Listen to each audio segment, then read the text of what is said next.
ব্রাহ্মণবাড়িয়ার পৌর মুক্ত মঞ্চ এখন হকারদের দখলে। আমিনুল ইসলাম আহাদ, ব্রাহ্মণবাড়িয়া। ব্রাহ্মণবাড়িয়া জেলা শহরের প্রাণকেন্দ্র অবস্থিত মডেরগোড়া এলাকার ঐতিহাসিক পৌর মুক্ত মঞ্চ, যা জেলা নাগরিক সমাজের কাছে আব্দুল কুদ্দুস মাখন মুক্ত মঞ্চ নামেই পরিচিত। বহু বছর ধরে এই স্থানে খোলা আকাশের নিচে মানুষ তাদের অবসর সময় কাটান, শরীর চর্চা করেন এবং স্বস্তির নিঃশ্বাস নিতে আসেন।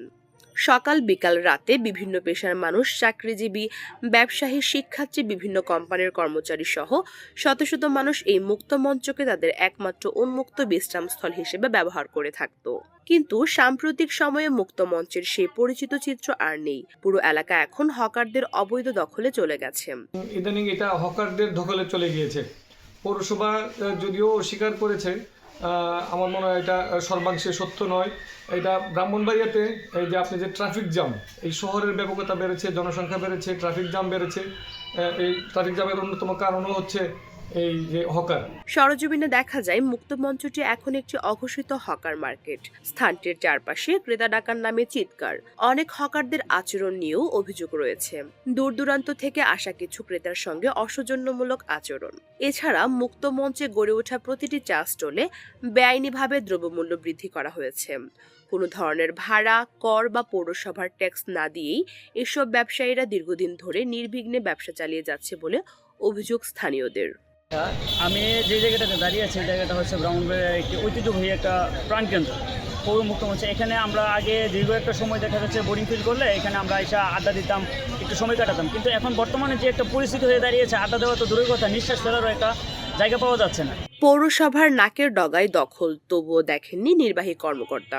এমন ভয়াবহ পরিস্থিতি থাকা সত্ত্বেও ব্রাহ্মণবাড়িয়া পৌরসভার নির্বাহী কর্মকর্তা মোহাম্মদ এরশাদ মিয়া বলেন, এ বিষয়ে আমার জানা নেই, তবে খোঁজখবর নিয়ে প্রয়োজনীয় ব্যবস্থা নেওয়া হবে। নাগরিকরা প্রশ্ন তুলছেন, পৌরসভার কেন্দ্রীয় এলাকায় এমন গুরুত্বপূর্ণ স্থানে এত বড় দখলদারিত্ব, সেটি কিভাবে কর্মকর্তাদের নজরে পড়ল না? কিছুদিন পর পর একটা অভিযান চলে প্রশাসনের পক্ষ থেকে এই হকারদেরকে উচ্ছেদ করার জন্য।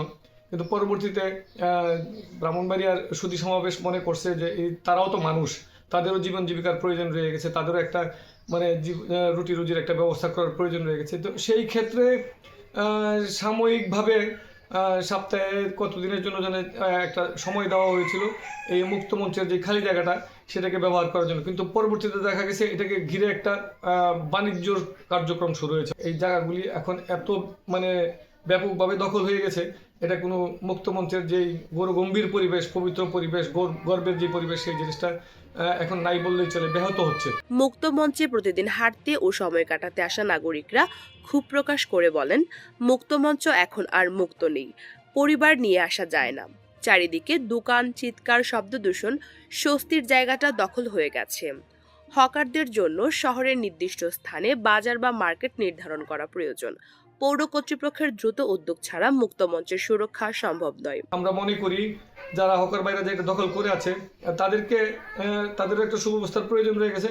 পাশাপাশি এই জায়গাটারও একটা নির্মলতার, পবিত্র পরিবেশের একটা মানে নীরব নিস্তব্ধ পরিবেশের একটা প্রয়োজন রয়ে গেছে, যেখানে আমরা আমাদের রাজনৈতিক কর্মকাণ্ড, কবি সাহিত্যিকদের সাংস্কৃতিক কর্মকাণ্ড আমরা এখানে পরিচালনা করি। আমি মনে করি তাদেরকে একটা পুনর্বাসনের মাধ্যমে এখান থেকে তাদেরকে সরিয়ে চাঁদাবাজি বন্ধ করে এই জিনিসটার একটা সুরাহার পথে যাওয়ার জন্য আমাদের একটা যথাযথ উদ্যোগ নেওয়া উচিত বলে মনে করি। ব্রাহ্মণবাড়িয়া শহরের পৌর মুক্ত মঞ্চ এখন দখলদারিত্ব, বিশৃঙ্খলা ও অসাধু ব্যবসার কবলে পড়েছে। শহরবাসীর দাবি, এই উন্মুক্ত স্থানটি যেন তার আসল স্বাধীনতা ফিরে পায়। পৌরসভার কঠোর পদক্ষেপ ছাড়া মুক্ত মঞ্চের স্বাভাবিক পরিবেশ ফিরিয়ে আনা সম্ভব নয়। পৌরসভার একটা বিরাট ভূমিকা রয়ে গেছে। ব্রাহ্মণবাড়িয়ার যিনি সুধী সমাবেশ আছে, সম্মানিত রাজনৈতিক, সামাজিক, সাংস্কৃতিক ব্যক্তিত্ব আছে, তাদেরকে নিয়ে এই ব্যাপারে কীভাবে একটা সমাধান দিয়ে এই জিনিসটার মানে হারানো গৌরবটাকে, এই পরিবেশটাকে আবার ফিরিয়ে আনা যায়, সে ব্যবস্থায় যথাযথ ব্যবস্থা নেওয়ার জন্য আমি আহ্বান জানাচ্ছি। পূজা দত্ত, সারাবেলা নিউজ, ব্রাহ্মণবাড়িয়া।